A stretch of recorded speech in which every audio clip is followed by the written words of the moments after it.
መጠን ከነበረበት ማሳደግ የሚችል ዝውውሮች ነው ማድረግ የሚፈልጉት። ሶ በዚህ ሂደት ውስጥ ቢያንስ ከ2 እስከ 3 የ100 ሚሊዮን ፓውንድ ግምት ያላቸው ተጫዋቾችን ሊያስፈርሙ ይችላሉ። ከ2 እስከ 3 በዚህ ሂደት ውስጥ ማለት ነው። ብዙን ገንዘብ ሊያወጡ የሚችሉት ከሽልማት ባገኟቸው ናቸው። እስከ 200 ሚሊዮን ፓውንድ ድረስ ከሽልማት ካገኙት ገንዘብ ላይ ለዝውውር ለማውጣት እየሰሩ ነው። ሌላው ግን ከሽያጭ ከተጫዋቾች ሽያጭ።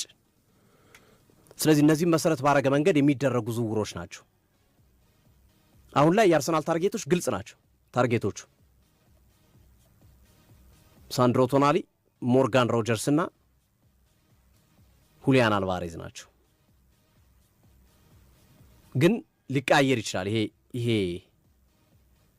ይሄ ግምት ወይም የሀሳብ ሊቀያየር ይችላል።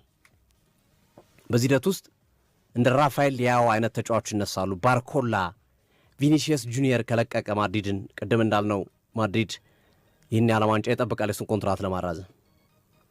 እንዲህ አይነት ተጫዋቾችን ማግኘት የሚችሉ ከሆነ መስመሩ ላይም ተጨማሪ ዝውውሮች ሊኖሩ ይችላሉ ተብሎ ይታመናል።